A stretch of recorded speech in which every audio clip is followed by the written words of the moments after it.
Regaidi kwa sewa fundisi so pakati penu salama kwa Yesu. Amen.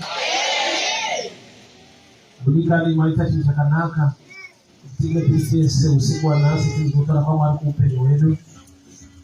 Regaidi ndio mwalimu kwa kazi yangu Chaplain Phiri. Nasi bikete na hizo wao sana kula nzira. Achaita beresi sana regaidi kubato bantofa ngokubata bana. Pin scripture tinayo PAWASTIKA WATORA is from Joshua chapter 1 verse 3. Pin scripture yedu. It's a statement of promise. PAWASTIKA WATORA na PAWASTIKA ndichakupa spela leveje na ushalisa. Wakati mwali walifanya the people of Israel paruki na promised land. Di Joshua alikuwa PAWASTIKA ndatukupa PAWASTIKA WATORA. There are a role to play. We could not seek so it's a promise, but you not demand that actually you want a promise for manifestation. Hakuna kitu waza kuna mata chageta sikuti una manifestation hizo parizwa. Ma promises nema prophecies esaka kupenyo wako azazi kisu to extend ya kuti tumangwa mwanota Nunca chichi acho asuya taro badriga chinji yemweche vanoti jamachechi vatanaka discover mona kachinja chechi achinje Bible raisha nsako akabuda so the word remains the same so pale kwa kuliwa your action upon the word dairi ya chechi ukangochinja chechi ufona kuchinja le Bible racho choka nyowa not all is different but kutono pinda le Bible iro isaye kuti the word shokondiro but ishoko irimanshi ishoko ra unofana wakurarama more than kuonwa kuti udeni manifestation shoko ra Mwari ma promises zvivimbiso but munhu ane a role to play kuti adeni manifestation of every promise. Mukadzakanaka anobva kuna Mwari saungana mati denga rikavhurika rikati adzimaya vakanyorwa nechokwadi kuti anobva kuna Mwari asi anowanikwa kumaraini kwavo kunoda kwenu.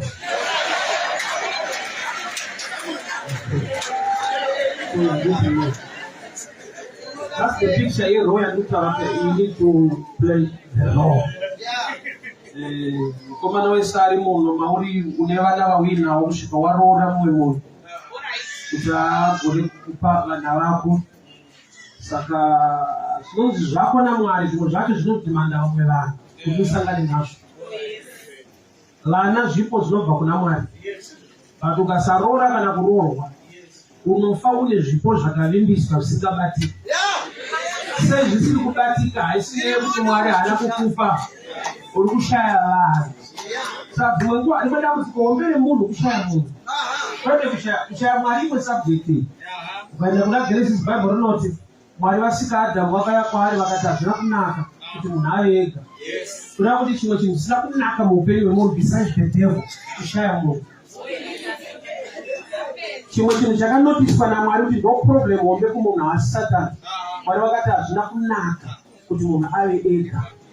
Ende vachidaro vaitaura vaine munhu wacho wavari kuti hazvina kunaka vanaye. Kuda kuti unogona kutova naMwari zvisina kunaka nokuti hauna munhu. Mwari vakatenda kuna Adamu vakati hazvina kunaka kuti munhu ave ega ivo vari tu. Adamu aigona kuti aiwa zviri right baba nokuti muneni but Mwari ndo vari kuti aiwa nyangwe tiri tu uchiri wega. So there are times zvekuti ukaandareta chinhu chinonzi munhu. Ndakanzwa Mwari kuti hakunamata moyo wako ndinda Mwari wangu chete. Chandakanakira ndisike kumba kwemunhu ndo chaukatoipira. Why? Nekuda kwokuti iye Mwari wacho ane tsika yekutombosiya denga Genesis 18 achienda kumaraini kumudhara ainzi Abraham. Maangels akapira kumba kwaAbraham ari 3. Bible wrote one of them was God himself. Kurati Mwari ane tsika yekutofamba kumaraini kwevanhu. Iwa hudi kuenda kumba kwemunhu. Unozoda kuti kune zvinoitwa naMwari. Unozoda kuti Mwari akatombouya kunhamo. Deuteronomy 33. Mwari vakatouya kunhamo kuburial yaMoses. Mwari vakatoenda kunhamo iwa wendi. Mwari vanomusa vakafa pane pavakatoshaikwa kudenga nokunga kutumwa kudhara ari kugaita kunhamu. God came down and buried the prophet called Moses. Yes. Mwari kuenda kunhamu. Yes. Iwe unongoti mumwari tikwesei yarambirwe sadi. Ya uri mushona zveshuwa but ndauti uite mukristu.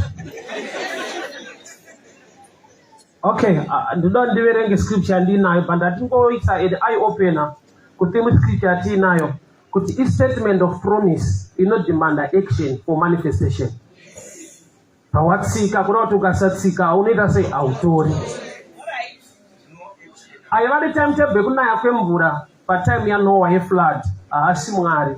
Mwari vakati vakaareka kuna kuti ukapedza kuvaka mvura ndopaichanaya, ukaregedza ichauya.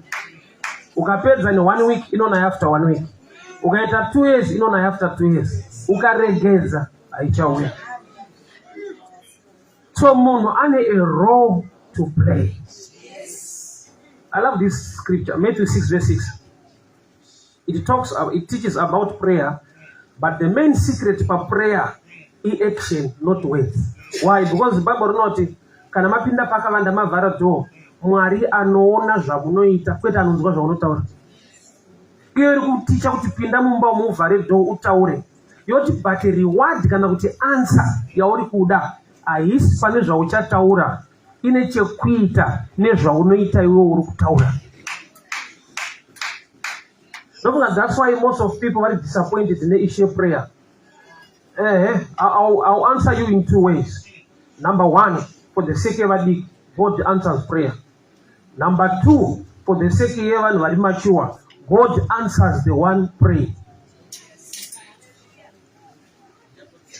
Kana mapinda pakavanda mukavhara do, Mwari anoona zvamunoita kwete anonzwa zvamuchataura. The God who sees what you do. Kwete anoona zvaunoitwa zvinane basa rese. Vakandivenga vandifarire azvide nemwari kuti akubatsire. Indazviziva kuti vanhu vakandivenga Mwari anondida ndogona kutovengwa kwese. The God who sees what you do will reward you, which means the reward in a connection ne action more than words. And I love my tangible examples of doing such bad. Ukomana kati kumsikana ndoda kukurora. Even msikana akida kurorwa. Yes.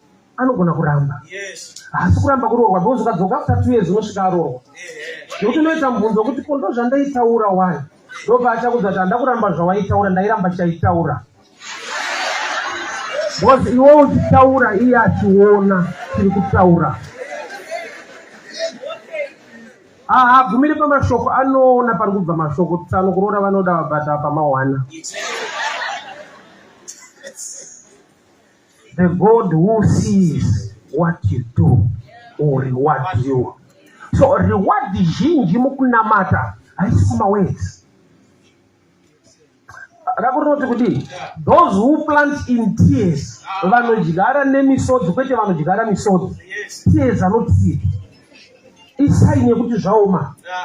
But to accept Mwari for a blessing, what you do in the midst of crying. Pakati pekuchema uri kuita.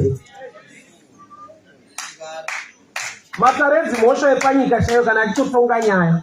Ukanzi munobvuma ere baba kuti makarepa mwana ukachema.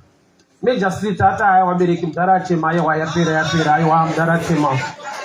Zvinonzi baba kana mapedza kuchema toda humbo evidence. Which means the crying is evidence. Tine vanhu vane misodzi vari kuchema. Dai Mwari andidzwa, dai Mwari andibatsira. Sorry to tell you this. Crying I qualify as evidence. It's sign yekuti zvaoma ende zviri kunetsa. Satona rinoparidzirwa vari kuchema nevari kufara. Because one thing zvavanofanira kuita vese action. Azinza akana machema alichaparidza chema imwari anokundwa. Dai kuchema kwaiunza maansa. Dai tiri pakati pekuchema izvi. Kungoti service ngatimbochema yakumani. Ojamba nhamo yekotoro kuda kusemichenda. But there is demand ye action. In other words, kunamata kuita. Munamato kutaura. Munamato kutaura na Mwari dialogue. Kunamata kuita zvinotaura Mwari. Saka chechi inogona kuzara nevanhu vasinganamate but vanoita munamato. Pakaona zvese zvinonzi ngatitei muchechi auite asi munamato unoita.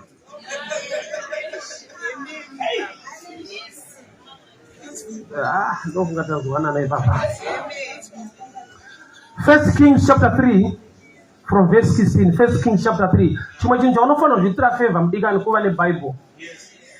Kwete rechechi rako ungazoti ndisiti kurida rite rako. Jesu achikunda Satani anoti zvakanyorwa zvichinzi. NaJesu waunoda aiverenga. Sometime later, two prostitutes came to the king to have an argument settled. Please, my Lord, in the NLT version, New Living Transition. Please, Lord, one of them began. This woman and I dwell in the same house. I gave birth to a baby while she was with me in the house. 3 days later, this woman also had a baby. We were alone. There were only the two of us in the house. But her baby died during the night. She rolled over the baby. Then she got up in the night, took my son from my side while I slept. She laid her dead child in my arms, took mine to sleep beside her. And in the morning I tried to nurse my son, and he was dead. But I looked closely in the morning light. I saw that it wasn't my son at all.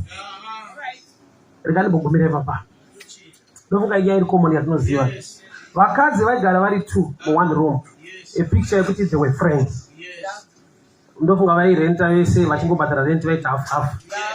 Vari muapartment vari two in one room, my friends. But mumwe paakazova nemwana, ndokubva azorarira mwana wake akafa.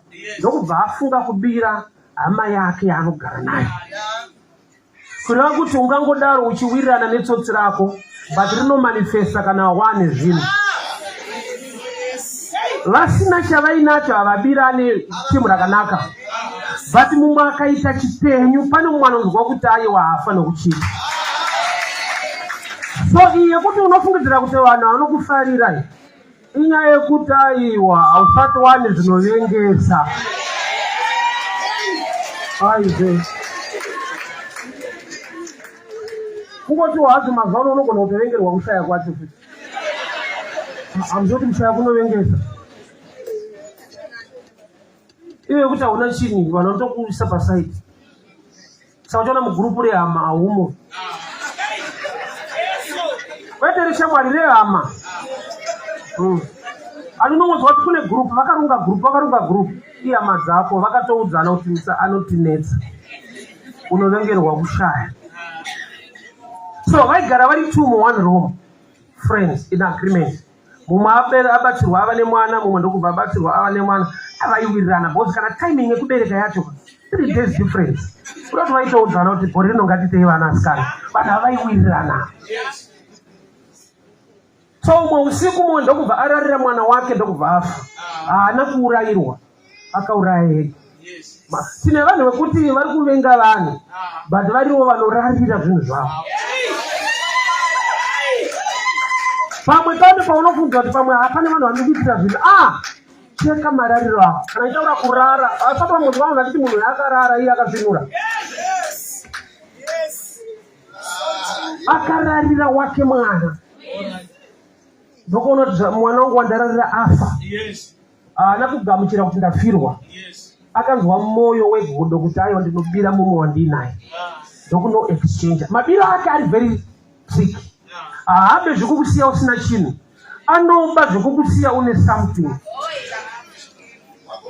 Chaari kuita ndekuti anotora chipenyu kwauri okupa chakafa, but chaari kukupa chakafa chakanyanyofanana. Because haana kupiwa kamudhara, akapiwa futi mwana. So kwakaita anetsika yekudaro manje nekuti ane vanhu vaanotorera zvinhu ovapa exactly zvaakatora but iye achitoziva kuti hazvisi. Nokuti neimwe nguva tikati heti kunamatirei vasina zvinhu unenge wakatopeta maoko kuti tinavo. Why? Nekuda kwokuti haunaendi noti morning light kana kuti revelation. Nokuti mukadzi uyu zvanzi mangwanani ndakatarisa mwana vakati pausiku hwese aibhabhadzira a wrong child nokuti haana the light to see. Usiku hwese aitoti mwana aripo. Bhaibheri robva rati kuchema kunouya usiku asi mufaro unouya mangwanani. Vati kune mangwanani anofanirwa kuitika mauri anokuratidza kuti hedu pabasa but mete type yebasa iri nokuda kwokuti chaakadirwa akapiwa chakafanana nechocho. Hama dzangu fake money yakafanana neoriginal.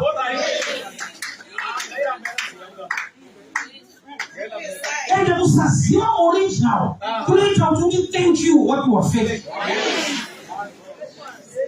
Izvezvi pamwe wasatoona mapounds eku UK tikakupa fake pound unotoita testimony haanawo mapounds efundo nokuti hautomboziva kuti manifesti yani waya yake hauna unongoti ndiyo. Why? Because hauna the truth. Danger yekuleka the truth asi kuleka information. Kuleka the truth nokuti information vanhu vaanayo but havana the original truth. Vanenge vana Cain and Abel vakaberekwa nevabereki vanga vadzingwa mugadheni. Vakaberekwa nevabereki vadzingwa mugadheni. Haasi type yemusango itype yemugadheni but yakaberekwa nevanhu vanga vadzingwa muoriginal place. Saka zvaitoda vabereki kupota vachiudza vana kuona kugara musango but nemagadheni edu kuitira kuti vana pavanokura vave neoriginal information nokuti pane pavachavavarira zvesango iyo itype yekugadheni. Saka utoona dzimwe nguva chechi yakabirwa original mind yaMwari concerning kararamiro chaiko. Saka takazokomboza masongo ekuti nhamo panyika rugare kudenga. Original information, thy will be done on earth as it is in heaven. Kuda kwenu Mwari ngakuitwe panyika sokudenga, which means kana ikoko kusina mtoro kuno futi mtoro unofanirwa kupera nekuda kwekuti heaven on earth lifestyle. So original information yakabiwa. So ndio pakaparidzwa rugare kuti avatanga vhangeri reprosperity yeti hakusati kwani vhangeri repoverty. Wese anokomplena nevhangeri rekubudirira reprosperity haasati ambogamuchira futi renhamo haaride rai munyengeri ariparidza prosperity ore nhamo racho unodi kurifarira zvorati utori wired kuda zvakanaka but wakafaitwa nadevil kugamuchira zvisina kunaka but original mind munhu isada zvakanaka. Akana munhu aitenga hembe mubhero but akaona yakabvaruka pakakomplena kuti Mwari mune pfungwa imwewana because hembe second hembe mubhero haufanira kukomplena ka kamkwashanya mabhatani ndo second hembe ka. Why are you complaining? You are wired for the best. Mubucha, kuna mai waenda kutenga nyama. But mari shoma ndo borosha mpasha ndo kana mabonzo yanzitina ubapio. Atalisa ndo bata nana kwa nyama.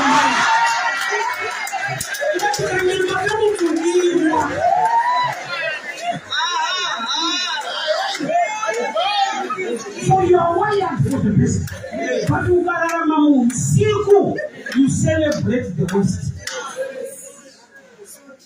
Amai avakazviziva kuseni kuti pane katime kekugara nezvinhu zvisiri katime kerima keignorance kekungoti so long life chikuru kufema kune mafemero kune kufemereka tine zvatakagamuchira by pressure not by choice.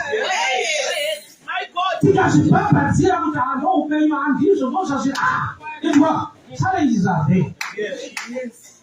But kune mama challenges anofanira kukuudza kuti you are under attack.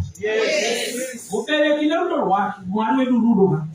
Mubereka nerudo kana mwana akatadza sei haambofa akaenda kusupport unit kuti ndipewo matiega simbotiputisa. Anorova achiziva kuti ndiye wangu. Why? Tinomupa karoero in love. Knowledge yekuziva kuti ndezvangu. Original information ikashayikwa tinobhabhadzira zvisizvo, tinogamuchira zvisizvo zvichinotsvagirwa nemavhesi ekuzvitsigira. Tiri mugwenga hatinopinda kena ndimwari si gwenga ratohewa. Nokuti mugwenga vaitofamba futi naMwari. Vari mugwenga vakadya futi mana chingwa. Iyo kuti nechingwa chacho hamuna harisiriyo. Gwenga raMwari randinoziva raidyiwa nyama riri gwenga. Iri rako gwenga risina nyama chirikari kumutungamirira mugwenga racho. Ndakazopadzira ndikupe mweya wenharo. Narrow. Why? Can one original information you don't settle for less? Munoziva nekuti Faro pari paakaronga kuti vanhu vachibuda aiswa pressure naMoses, but aipa Exodus nemaconditions, not the original one. Original one Mwari akatava naAbraham Genesis 15:14. Vanhu vako vachava nhapa muIjipita asi vachabuda with great substance. Vakuda kubuda Faro nokubva ati buda isiya imomo. Buda isiya zvakati. Iye Mwari akati vachabuda with great substance, but kwakurongwa a fake Exodus. So munhu ari mupressure asina original information anoti chikuru kubuda. That's why the point Joseph pari paakaudza musungwa kuti akasungwa ndisina yaya kana wabuda kuti utaurire kumberi ndigona kubuda. For 2 years munhu iye haana kutaura kusvika mambo varota. Nokuti Joseph akangobuda mambo asina kurota apotsana nechiroto chake. Akabuda mambo vasina chirokurota. Anova free and useless. Church, we are not heavenly minded to be earthly useless. No. Ila ya devil hiyo. Pane zvakachinja akatipa zvisizvo. John 4:24 kune mukadzi akanzi naJesu enda unoshedza murume wako ungadzisa Maria. Ndokubva ati handina zvona Jesu wataura chokwadi kuti hauna sokuti pane ari kumba. Mukadzi uyu atone murume ndokubva ati naJesu wauinaye haasi wako. Kureva kuti mukadzi uyu ndiye akatanga kuziva kuti murume ndinaye but handina. Wasatona munhu aita sechituta agari pamurume.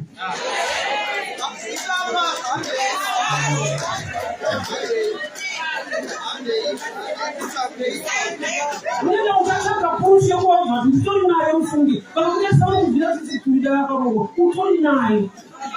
But unyatsofanana nevasina.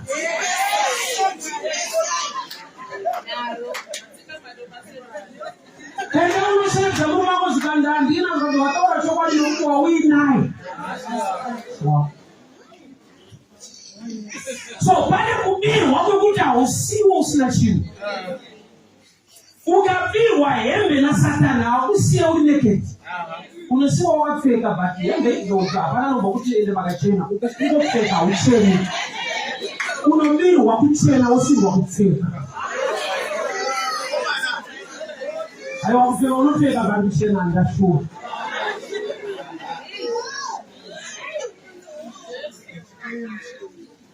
Kana akubira chekudya hakusiya usina chekudya. Anokubira zvinodyiwa zvakanaka. Zvakanaka Bible not if you are obedient you eat the good of the land. Bible not zvakuti kune chikafu Bible. You eat the good of the land. Not the land pane zvinodyiwa pane zvimwe zvigood. Bible. Saka ukabirwa manje unobisirwa pagood. Unongochungodya. Aiwa urare munzara unodya but unodya zvacho kana wega unofanira kuti asipiti. Panoti good apa ndo pakabviswa ndobva wangosirwawo zvongoto. Usati pane kumwe kudya kwokuti ukazorwara ukaenda kuna chiremba haudzwe mishonga unoudzwa zvimwe zvokudya. Unorwara je motive la prescription ya manyo spirit. Manyo wa epo. Banana. Wakati wakafu wasilo watu ndio walisi. Wao ndio chukua kuvuta.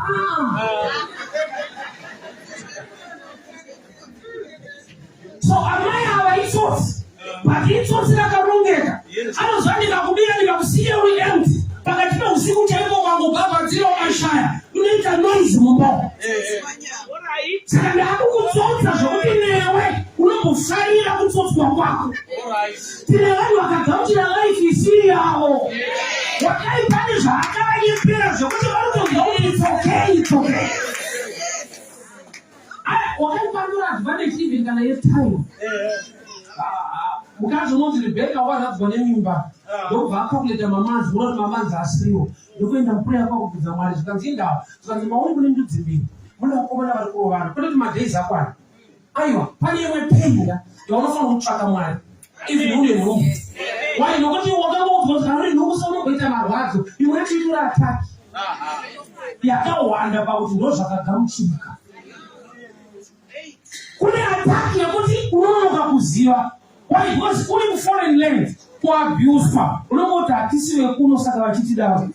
Gamba kuzvichizwa kuti pauriwo pane mweya wokusagamuchirwa. Unongoti handozvekuno hatidiwe. Iwe hauziziva kuti kuno kune vanotodiwa. My God. Mazuva acho zvinhu zvakaoma kurwiswa kuti zvakaoma vakomana vasi kuroora. Yeti Saturday unotoona mota dzine mabhaluni. Munyika iyoyo varume havasi kutora vamwe vachitonga. Wakaibada kuti munoke kunyumwa. Kuti havasi kutora iwe unoti havasi kutora zvinhu. Ukasvika pakampani wana pakanyorwa kuti no job.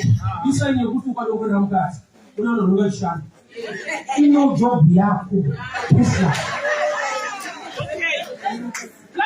No job in himself. So the message yako but you also touch in the head utese. Why? Because I'm going to pin and that you to shine no job. Yes.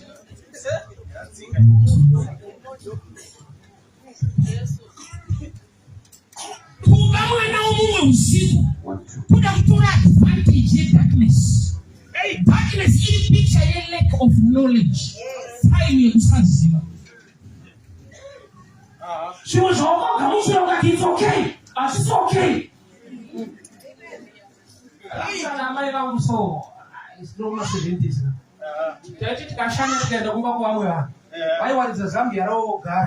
What does kind of garden pass so far? What I have done, right? All Passipachita, I did like a sofa. No one knows the Paris. I pass it right. Mweya usanga zvakanaka. Wekuona chero zvakaita. Kumirwawo muzvikoshesa. Kana patoiti kuchava nekuzvida iri. Unotopinda mumwe wako sekuzvida kwaunoita. Kune vhesi yekuzvida uku. Wai nokuti kune mweya wekutozvimakawo futi.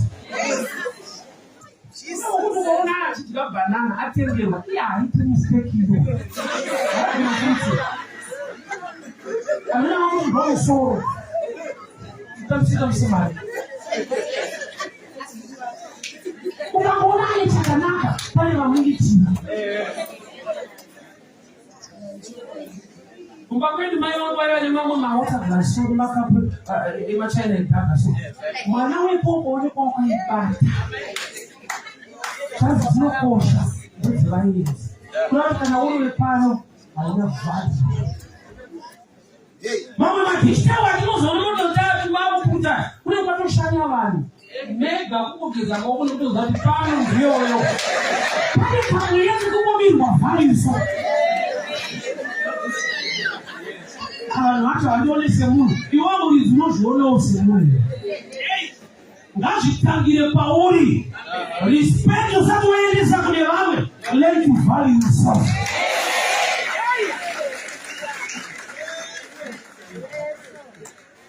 Vaigara vese. But asi yazvinoda kugara netso dzavo. Yes. Dzimwe nguva nhamo yako Vanhu vakakomodhesa mulife mako. Vari kuwana vanoziva unozvati nhamo yangu iblaza ndinaubhiri. BP yese aisanokoma nezvitoko. Mwoyo wako ndianokufa.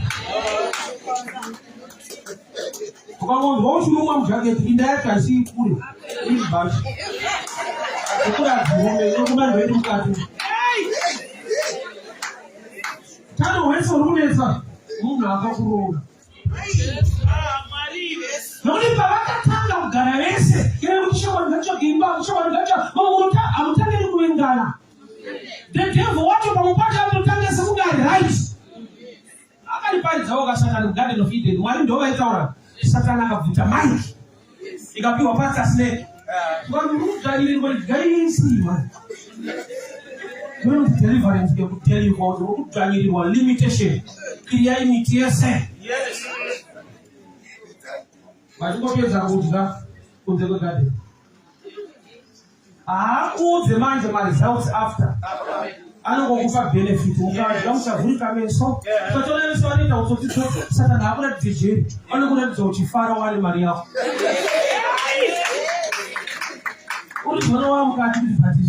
Yes. Pani exchange medical life. Unoi wasetifa. Dari matarenzi mosha panyika. Nyai yai dismisswa pa report. Report ndeye kuti ndabirwa mwana ndakarara. Kudare vanoda eyewitness wazvone rezvichiitika. Otai mwana ndakarara but ndabirwa aitongeki.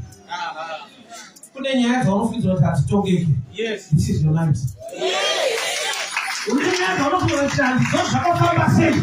Mwari vachakuzivisa mafambiro azvo uye vane solution nazvo. Zvaitika vakarara. Haana kuzviona zvichiitika. Pazvati pandakatarisa mwana. Ndo pandakaziva zvaitika usiku. Nekutarisa mwana kwete tsotsi. Ndakatarisa mwana. Kwani ukatarisa life yako unoziva tsotsi rakakutsotsi. Pane zvaunofanirwa kuona. Ukadakararamira kapane chiri kurwanira. Ndakatarisa ndikaongorora ndikaona kuti haasi. Vanhu vanoberekwa vanhu vanofa. Mwana anogona kufa. But ndakatarisa mwana uyu nyangwe afa. Ndikati nyangwe kufa kuriko. Kwete zvangu. Kana kubroka kuriko. Kwete business yangu. Kana kurambana kuriko. Kwete marriage yangu. Zviita kwavanozviita kwete zvangu. So akatarisa wake mwana. Akaziva kuti zvinoberekwa chinofa. But not my child. Usadini unokaitwa ndozvazviya. Kupinda basa chasina kubuda. Kakakwa. Unosimbisana. Unopinda basa chasina kubuda. Wapinda basa chasina kubuda.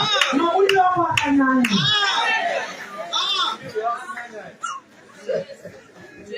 Zvinoitika marino rasika marasiro ako marasiro. Handina kuramba kuti marino rasika. But every man unorasa mani. Unotoda kuenda kunoprofitwa kuti pane mweya. Ndoda kuti uwe profita welife yako by revelation. Ndakatarisa ndikaona kuti haasi wangu. Yekuti mwana anofaniriziva. But ndaada muvhika chasa chacho. Nechangu ndo zvakarongwa naMwari. Mwari ndo marriage yavakanipa here. Vanhu vemarriage vanonetsana but kanetserana ukera ndikeni. Changu nemunyango akakaita. Ndikuenda kucounseling ngoni ordinary. Usina muzvere zvinhu zvemweya. Asi kana ndozvazviri. Mungava munonetsana. But mchivonga kuti manetserano achekacho. Munyaya dzacho dzokuti vanhu vafanirwa kunetsana. Kuti munonetsana dzacho. Iwe unongotilasa kuti inguva zvichaita. Handirambe kuti kune zvinhu zvinoenda nenguva. But kune imwe nguva yaunobirwa zvinofanira kunge zvichiita. Ndazokupa hasha. Vakati nyaya tikaramba tiri tuwa repere zvakanaka. Nokuti uyu ari tsike yekuti pandinorara iye Harare. Akagarira upenyu hwangu. Kune vanhu ufunge vari serious nelife yako zvokuti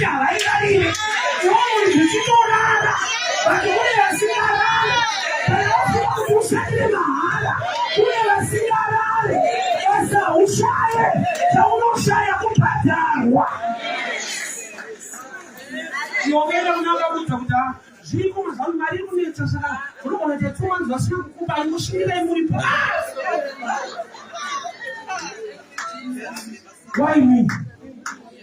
Now that someone wants to be angry. Yes.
Why don't you see that you don't cause the whatever problems? I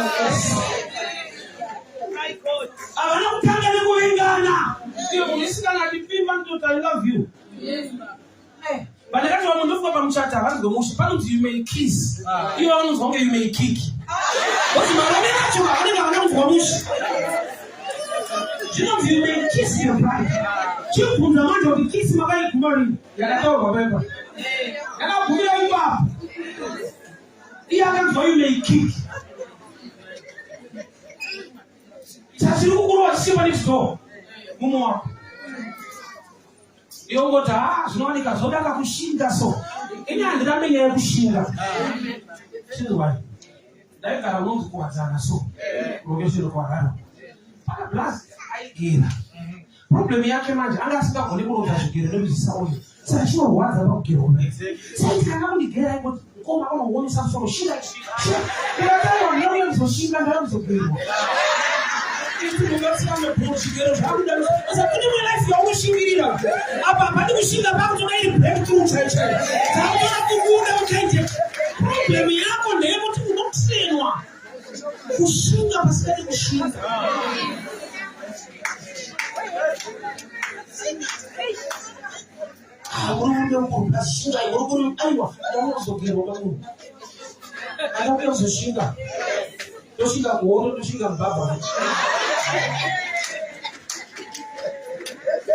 There was a exchange. I told him what to pay. I picture 2 years ago. I'll go deeper a little bit. Wakati they represent church, they talk about Jesus ndiye mungu wa church. So church mukati. So wakati bali tu ma church mai. Imwe ino ndaje pen. Imwe yala piwa zakafa.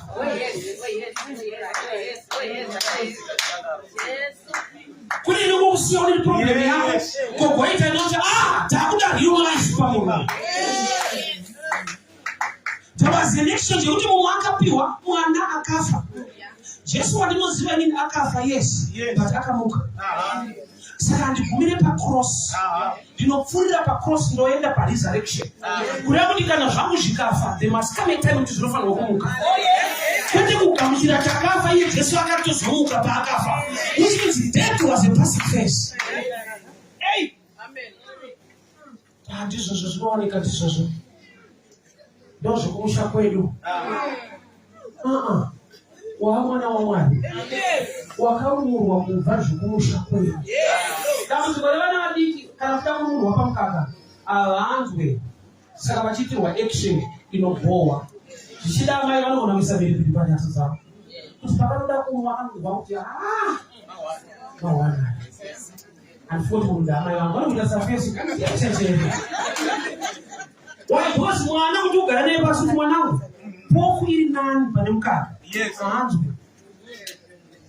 bichi iri nani pane mukaka waungokweva ahanzwe saka kutodaka kumboomesirwa so kuti aende parinaka amai vabira mumwe mwana vanotoziva kuti ndikamusiya asina chinhu manje anonyuwa saka zvako zvatora nguva uri kuopareta lack of knowledge uri kuita zvekungofunda sokuti ndomabasa acho aida dzekuruza urikorimutorwa kuno ndozvazviri ndomamiriro acho mari yacho inotenga kuva vari kuvaka vari kushandisa ipi usati kwani mweya wokutoti yacho yomoti haitengi hausi kuibata rimwe levo kakuti mari yacho haitengi rimwe levo ndekutoti isingatenge yacho hauna mari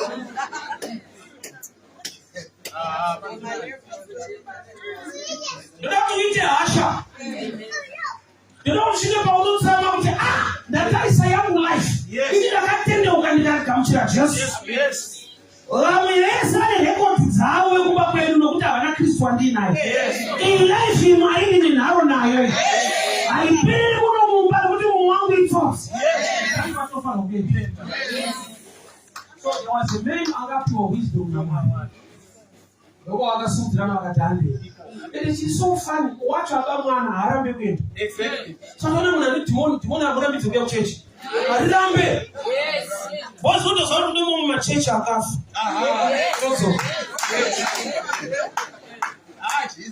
rinotoziva kuti yaanopinda itiri safe pakutosaudza chechi yekupinda kune mweya unokuperekedza kune mweya unotokuudza kuti ukakuita uku hakunetsa omuzva kuti chechi nepuya plesere anzi vanonetsa kumbomira kumboita ndimi kunopoa toda yedu kuti tetinetsa tokuda chinokuudza izvozvo chakakudira mwana tinobva kuti musi waunomira mupuya woti mwari ndiri pano usiku wanhasi ndiri pano energy jehovha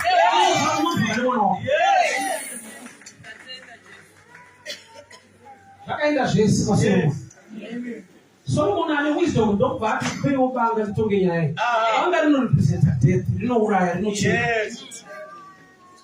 chiri kudiwa apa upenyu chabatwa chacho chinopedza upenyu pane nguva yekuti mwari vakada kukurwira unozidzira kuti vari kukurwisa mwari pavanofunga kukurwira unonzwa kuti pano vari kundirwisa Moses taurira vanhu vauraye makwai vese ropa padoo. It was a message yakanakira munhu ane makwai 3, 4, 5 achangobva mukutenga 1 aizoona kuti munhu ana kudanwa ada kuti bros ada kuchera mumashure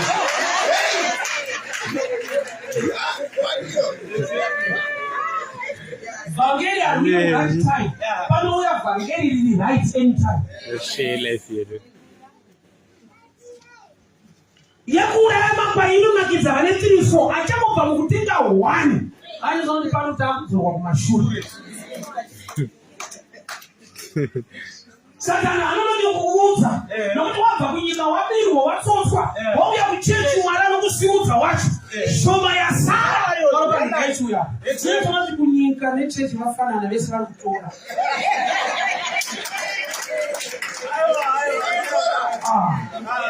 wakatorerwa kunyika shoma yasara kuita kuti papota soti wagonozoenda pakati penyana sona kuti iri timu iri kai ere panza sase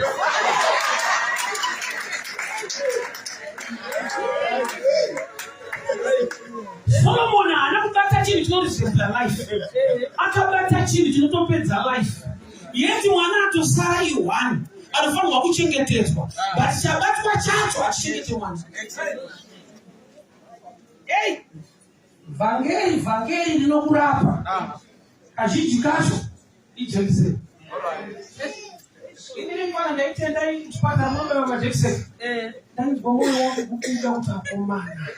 but that's what go on watch too far. Kita people home Jackson. Munukura not to kupiwa. Wadiki wano to kubaiwa. Why? Because wadiki wano focus on need to yash. Wakuru wano focus on need to say. You know people need to yash. So muna ano zero kosha kwa injection. Muna ano zana we medication. So we should not mishonga yese no mapiti yese mishonga to piwa nadi. You know naka. What's so? Mishonga yese wana ino tapira. Vakatozikana kunzi hadi zvinovava vakatopedzera vasiya zveutano hwacho saka vakatii mukutapira vozi vanhu chienda kune mishonga yevakuru zvinotozikana kuti unozviziva iwe kuti utano hunokosha hudarika kakuvava saka unonoa vanoti munhu asvike paanokura abvume kuvaiwa nepiritsi rinogadzira utano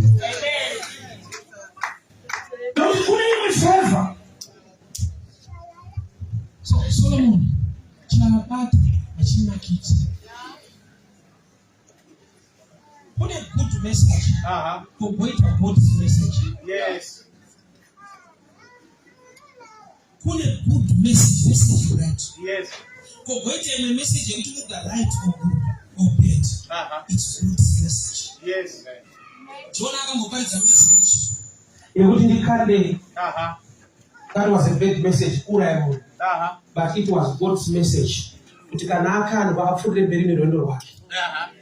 to those who are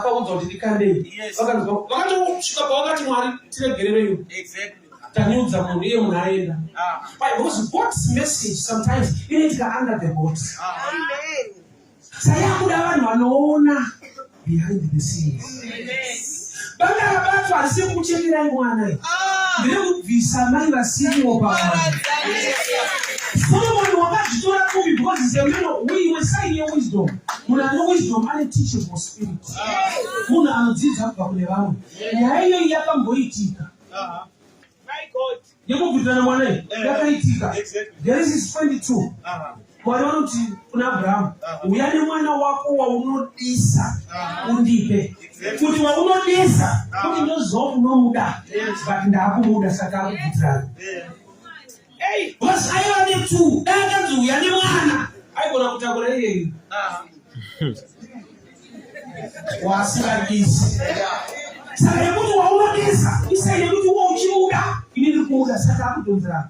Yakanopera si nyaya. Pakabanga na Abraham wale wakachirejera asuza meso ndokona kwa kuna Solomon azati pesi kanenye kutira na mwana tikakopaka panga kwani zvoone pashiti ndokuti vakabotanga vachitaura kuti unesera ichi ndewangu problem kamwana akagona kutaura kuti mama ndeava itawo mudiki futi na mai vane mweya wokuuraya vana vachikuti uri wangu mungu wangotarisa zvakusimuririsa ngwari yakudiwa nezvinouraya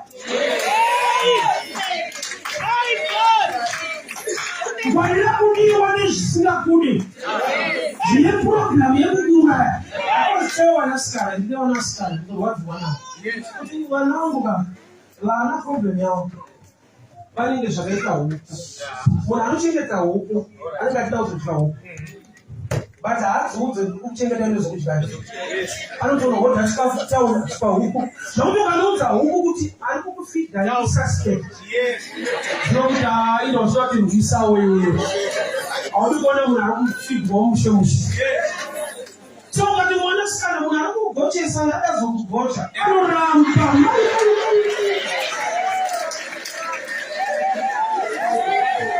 no. I don't get the iPhone last night.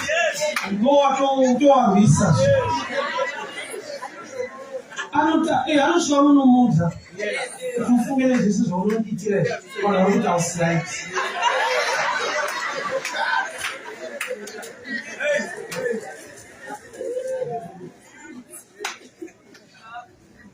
Solomon Banga, let's 72, like our language one.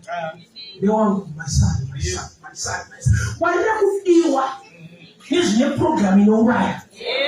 My problem makonsequence mazhinji anogona kutobva pakuti wakadiwa kwete wakavengwa. Iye kunzi beware of enemies. Dai yekudhara beware of those who love you. Nobody can avanokuda havasiyaita. Because asina kude kani paanongotaka kukuda so nokuti ane zvaari kuda. Kana azviwana ndoba uchaziva kuti anga asinganini vaitobvetuleza. So achakava to beware of enemies. I was beware of those who love you. Kumekuwa kuli dangerous. Kumekuwa ichka.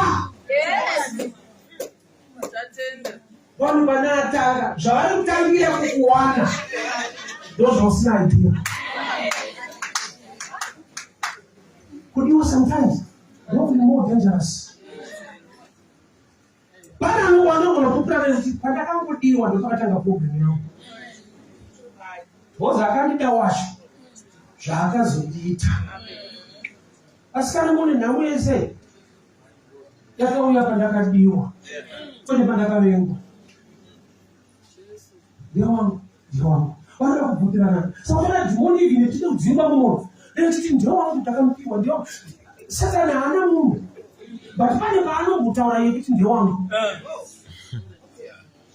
Satani haana simba but akatenda madhimoni kuita nawo. Vanhu tinokonfyuza naro nepower. Madhimoni sakachita ndenda anozoenda. But akanokusema kuti unotanga uchiita hatiendi. Akutange nongoti ndakuenda right. Unoti pana ndibvete zvenyizvi. Akakusemwa naro. Vari two vari kurwira chinhu one. Ende chinonetsa ndechekuti vese mazamu atone mukaka. But usapari baba kunyatsona kuti mukaka uripo but hausi wangu man. That's why I love Moses. Moses akanongwa nemwanasikana waFaro. But akadiscover kuti muna andinonga yakadzi but ana mukaka yaamai. Saka akanonga mukaka waamai vake achigara nevamwe amai vasiri vake. Ngwarira kuti akakunonga mukadzi but ana kubereka. Enda kuzikonzera kuti unonyanya kukurira kuna akakunonga. Uchitenda holiday kuna akakubereka. Ngene tipa mshara. Chaiye anokubatsira. Chaiye akatumwa nawo muupenyu hwako ndoka unoita part time. Wakanongwa. Kwakakuona wamutendi wakura kudhara ndoka wamuswera. Akakuparidzira kuti uzive Mwari. Aiwa. My God. Amen. So there were fun times for the day. They want. Someone pakabata banga message ndokubva yachinja. Baba rangu roti shoko raMwari is like a double. Which means tikafana shoko raMwari tikaisa pamusoro pesituation yako. Pane zvokwadi inofanirwa kukuda. Pane chinofanirwa kuti dzivhaidwa ipapa. So akabata banga pamusoro pemwana. Mai vasirivo ndokubva vainterpreta zvisirizvo. So difference yenda haisika kusanzwa shoko painterpretation. Gideon vanhu vachamwa nemiromo chetu havadzoki. But vachamwa nemaoko aisa pamuromo havaendi. Difference haisi pakunwa kanwino. Mvura iri shoko raMwari. Sei Mwari vati vari kunwa nemaoko aisa pamuromo enda navo ndo vanokunda. Vasina kutaura shoko but vanorirarama vanorishanda. Vane maoko anopinda muwendi. Shoko harisiri muromo chete ndere kurarama. Samai vasiro vakati urayai musandipenda neye musamupe chiurayai. Havana kuuya vachiti urayai vauya vachiti ndomuda. Vabatwa banga vakuti urayai. Mai chaivo manje. Havana kurambawo futi vachiti ndewangu. Vakataiwa musauraya ipai henyu uyu. Ndonga iye anonzwa kuti azoruza manje. Akubvuma kuti tichipiwa. Bamba abata banga uyu mushoko raMwari rinotongoti anopa ndiye anobva mushiro. Banga rabaka rinonogeza wait. So look at it according to the way. You don't receive your good unoda, but you receive your good unoda. unopa.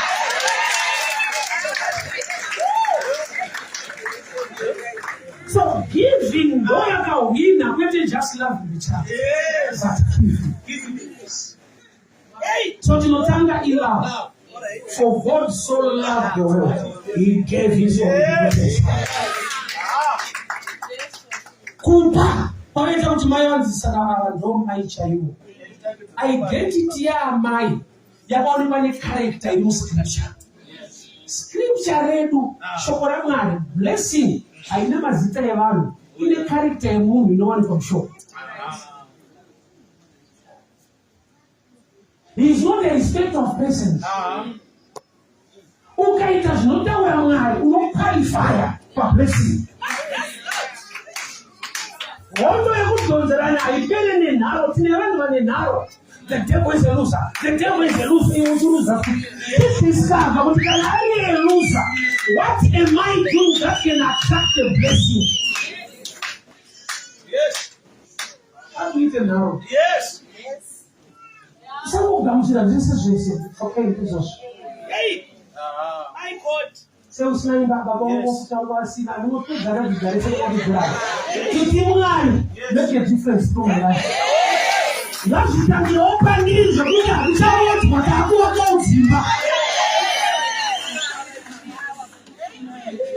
And in the beginning, it is what I want to see as you want. That is the open news. You have no matter where you are.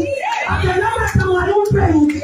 I can't try to manage that is no bad thing. Akaenda Solomon, akaenda akabata mwana, ndiye akaba mwana. But asiye akazoka akabata mwana. Unaona usina chini but wanaona kupanyasha. Wanaonyesha taarifa na watu kuta. Unapokea wakabata zawadi tembe hapa ibake.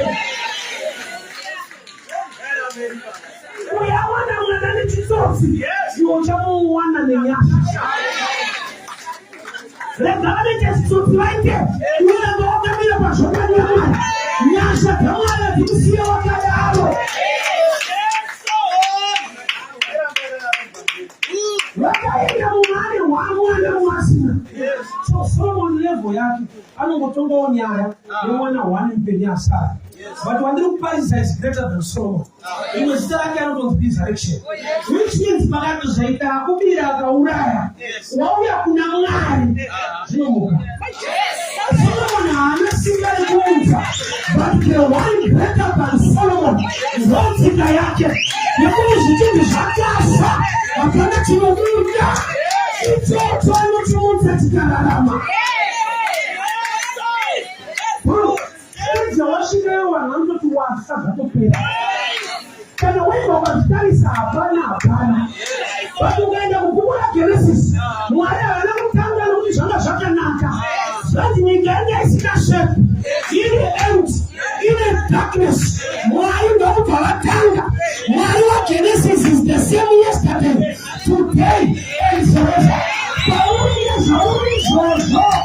Pale tunataka kana wewe shika.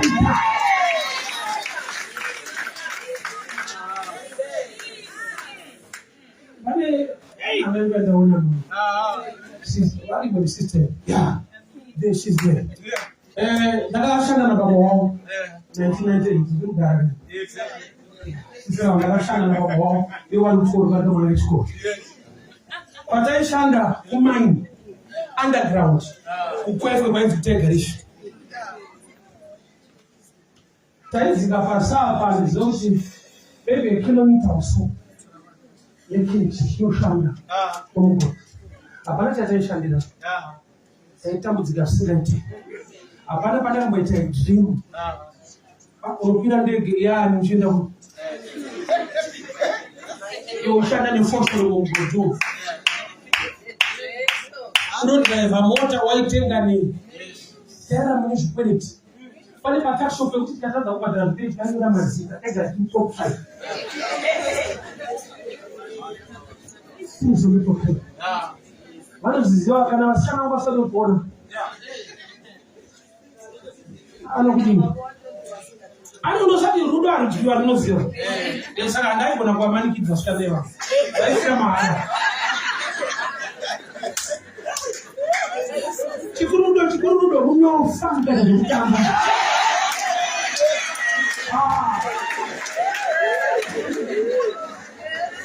Life kwaenda iri kwacho. Kumainaza kutaurika kuite chinhu. Kana kuimagine kuti one day I'll stand in front of people and minister. Why? Because kuchikoro kwacho ndakatokunikana. Ndaikuoni kasudi kwawo nditaure vanhu vaindinyarira. Working under the mind. But ndasangana naJesu manje. Unotaura kushanga for maoko.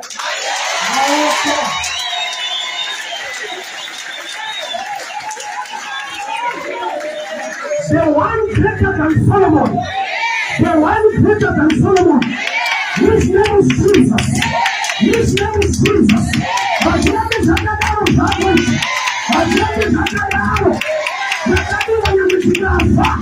Yano Muta, Yano Tima Muta. Yano Tima Muta. Yano Katrika. Hakadaro Katrika. Yano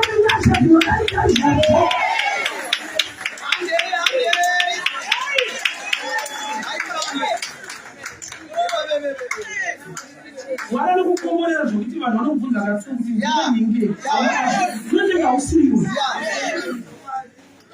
pana vanhu vakafanga nemoyo so Trymore ndini ndobato kubvunza zvakafamba sei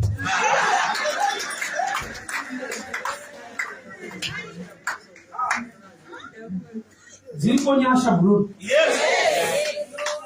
zvisingabviri kuvanhu sina mwari zvinobvira yako nyaya nokuti zvichida akaba zvako akabva azviuraya isazvienda kwaSolomoni. Solomoni ability yake ndeyekutonga chipenyu chasara wandiri kutaura ndiJesu manje ivi zvitimbi zvafa hapana chinobuda ndopaanoratidza umwari wake.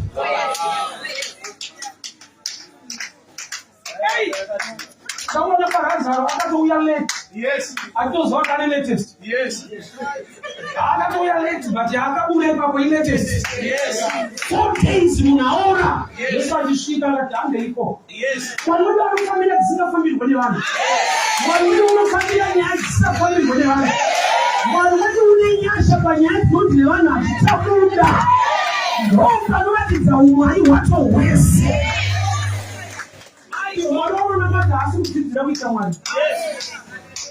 How do I experience the whole life? It was like I was just shamies. You see that I'm going to fit. The God of me. Munaidiwa pamba pala bana asilia. Jeko kwaenda Rachel. Ndio akaona kutsiba akatochoda.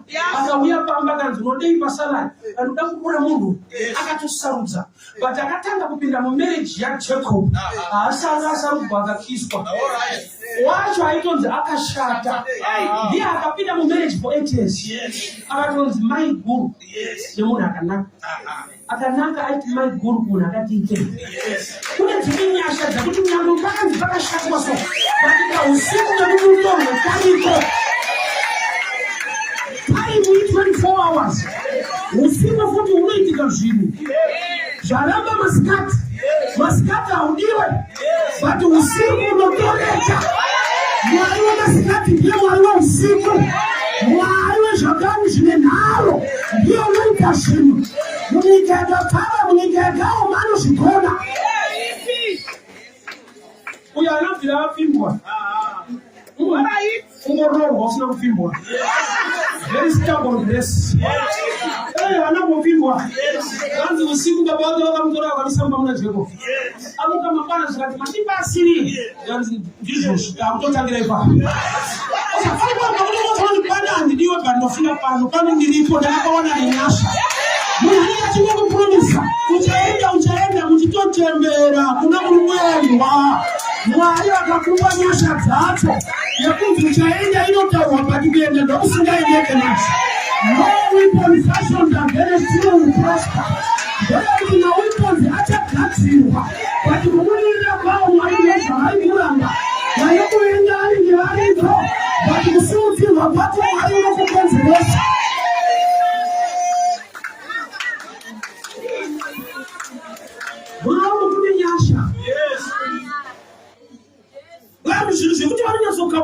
hapa basi sina. Yes. That's why you say we don't need that tradition from church. From the church, I don't think it's very meso. Yes. I sister why? If I get redress. All right. Because no one will pay you to the market in a key. Could I tell you something on the Sunday in Muparinga? What you pay against what you can't put in the what you can. Tell me all of you kiss what you've done. So, you got in the ashes with your body.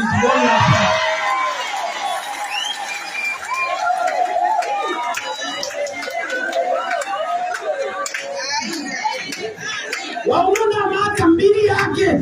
Nemsu the mbili yake. Mwani atemi the potential. I don't create the potential yako but it's not useless.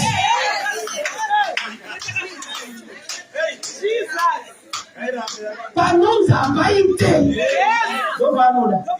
Ani wadi wanotenda mwalani naruma. Kuti vaka mbondibira Mungu wetu saziwa. But recovery inofana wapiti. Zvinonzi zvangu zvinofana wakungatika. Zvinonzi zvangu ndozvandiri kuzowana. Handidi zvevanhu. Handidi zvakaprogramwa nevanhu. Ndakuda zvakanzi naMwari ndozvako. Ndingotaura zvinowanika. Mamiriro acho ndomamiriro azvo. Chaberekwa chinofa. Ichokwadi chakaberekwa chinofa. But ichafa. Kafirwa. Chakanyatsotariswa so. Panachura. Kufiwa kunofiwa bakapa ndadabura iwona. Ufunge enemy munhu. Nyamushongoro chitatu nenyama neropa. But tinorengwa nenyama neropa. Kune vanhu vari kuraramira kubvuta zvavo. Mukadzi mambo paakabata banga akangoti bheta ina mambo takafanana. Pane time yekuti asina mati akakuona anonzwa kunge makafanana. Pane paanofungidzwa kuti makafanana hamuna. Banga rabatwa muchemoyo akangoti right. Ese tinoruza nhasi. Kuna anofungidzwa kuti ailuza uchiya kuzonamata Mwari laiswa. But kuna akadzoka kumba nemwana. Kuna akadzoka nezvinonzi zvake.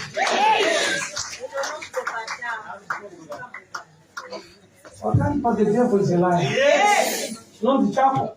Saka naMwari sinofanira kuitika muupenyu hwako. Uchimunamata iye akatendeka kudaro. Aiwa. Kana tauya pamambo, ndiri kuramba kudzokera tinemuti. Itadaro. Kudzoka wakadaro. Uchinamata Mwari anozvishandura. Aiwa taramba. Ndinogamuchira kuti zvinhu zvinogonetsa muupenyu. Vatinongovheta manetsero ezvangu.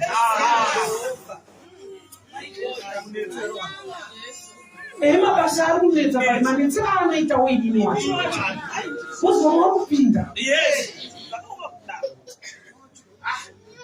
Zvakaoma kudai so. Kune vanhu vakutungura kuti hama dzavo dzirikupona kwaita tovakaimba. Kuti Mwari atoripo nhasi. Vakapinda mubhuta wakaona sheti kune mazoni. Isaini kuti mombe yacho yanyaika. Hationi tsoka dzemombe kusina mombe. Sei wo uri wemazoni chete. Chakatanga sheti ya. Ukangoona mubhuta mune nzondora huku yacho yanyaika. Sei vanhu vatikusira tsoka. Ndinozwa wakaenda mubhuta. Wana akadya mutumbi ndikasirwa tsoka.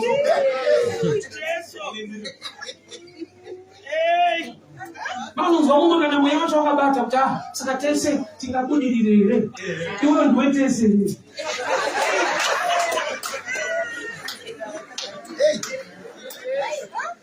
Ukamva Jesu anenge akazodwa kuparidzira varombo.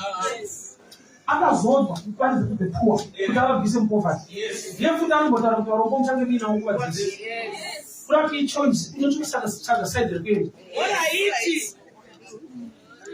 Unotsvaga side rekuenda. Akazodwa kuparidzira varombo.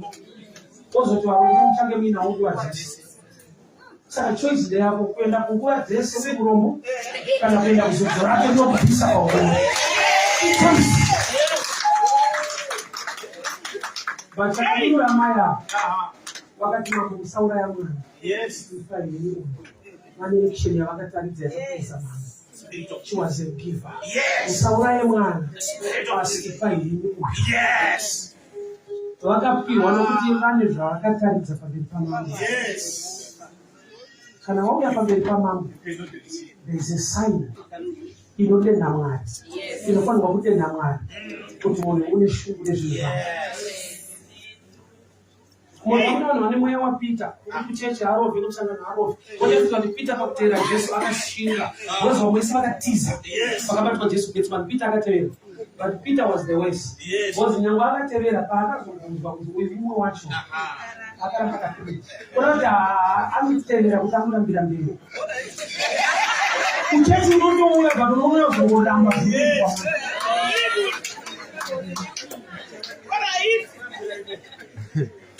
Wakati pomoto zvati pa action ndo pane breakthrough. Yes. Pakuita zvinodiwa Mwari ndo pane breakthrough. Unongobatwa pakuita. Yes. Haubatwi pakuuya unouya. Yangu vaikuita. Unozokutangashita. Une mareasons ekuno justify. Yes. Mwari anofanira kuziva kuti mamiriro azvakaita, maomero azvakaita. Yes.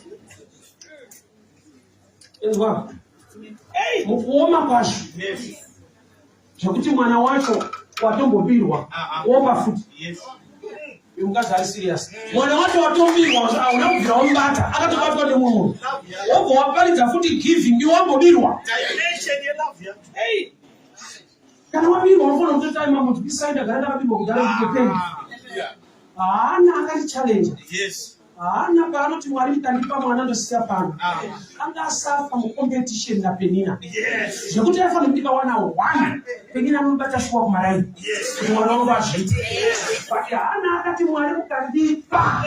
Mwana futi ndisina. Sei achida kupa ane 1. Penina achaite. Ane wana hobo but asi mwana wacheshi. Penina haapo. Haana kuti Mwari nine 6 toya afana 4. Ati mukandipa ndokupachicha kamudenga ngekisana senze. Akaziva kuti kana ndiripa wanano yangu pabarika ini ndisina mwana uyare mwana. Zvakatobuda pachena kuti asingabereke ndini murume ndanobereka. Saka zvinoita kuti ndirambe zvaka zvapachena because handibereki. Pachakaita kuti ndirambe ndichipiwa zvinorambisa zviripo. Saka Mwari ndakumukira yekuti bereka ichengetiwe nevana inochengetwa neni. Ukaziva Mwari zvaanokuitira. Unotangira pastage yo1 asi kupana kuti zvakawanda. Ari kupana kuti aona kuwanda kwenyasha munguva yekufushira mwana wacho. Tine vanhu vokuti zvinoita kuti udzunge mabasa zviripo ende varungu vavo vanotozviziva. Ndomunhu wakafanira sahana. Kutoziva kuti basa rake vatoziva kuti handisi mumwe ndandara mapepa angu anatobeta mushi. But when the time you're offering, what I'm going to understand is, I don't understand the data. Yes. Imagine you can go to next week. When people are going to the traffic. Yes. See what happened there? Yes. What do we do? Hey, you said your taps. What do you got? What you want to do? I'm smooth. No smooth. Go in the book. I want to smooth. You don't want to paper, but I'll do. Yes. I'm sure this good thing is also easy. Rani mazhinji vanokuti kuti munana waDaniel ndokusati shuga. Munana wokutanga ndokuti paakakandwa akasvika musha. Wozi kukandwa chaiko kundouraya.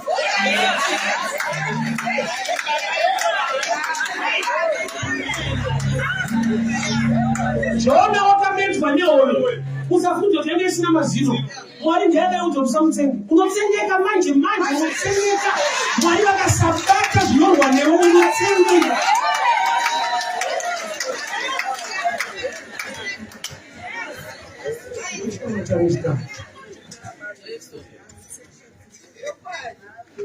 Chaplain also told us to prayer in Haro. You know your situation.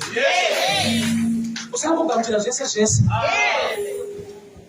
Because andina chikoro saka vachida iso. Kune vasina chikoro vasiri kuitwa izvozvo. Vanondichinyira because handina mari. Kune vanodiwa vanhu vasina mari. Inda wakapiwa vhangeri rekutenda zviri negative. Uzvingo zviti it's okay. Mari yacho inongooneka kuti hapana kana imba hovake nemari. Kune anotovaka. Iziva zvine mutauro wako kutambira sei yako iyi. Zvavaita. Unotoonekwa kuti nemhepo. Hautongoda kuprofitwa kana. Same company, same salary, zvaitwa nevamwe vavo. Uzvingoti haishoma, unongozva kuti ishoma. Mushoma ukava nemwari muzhinji anovhira mikana yakakura. I understand. Randina mati. Cheka zvawinazvo kuti zvausina. Zvawinazvo pazvawavhurwa meso neshoko kuti bati zvasvita mushe. Ndiri pabasa bati mashandiro aya kuabhuswa. Ndiri pabasa bati salary dzakadai dzisingambochinjawo. Upenyu huchioma pane mweya wakagara pamari dzangu. Pamwe patotarisa marriage yako wanyani mumarriage ndirimo. Bati peace haimo, joy haimo. Baba dzorai joy yangu nepeace muwanano yangu. Atiti zvakafa toda kuzvipenyu. Mota unayo haifambi. Apozari kuna ane mota isingafambi akatakura akapinda mulift. Anoudza munhu welift nyaya yemota yake. Ada kuwaradza kuti same level. Pandinongofamba one yangu haisi kufamba. Andina kuda kuti mota inofa. Ati mafiro ya.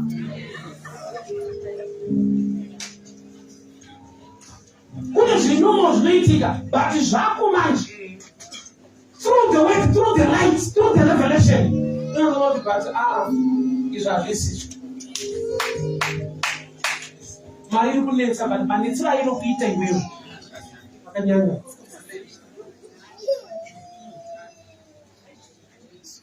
I want us to pray. Now. Oh yes. One young situation, man. Let us begin to pray. Father, we thank you for your mercy. We thank you for your grace. Situation in marriage, young man. Situation in business, young man. Situation in utale wangu man.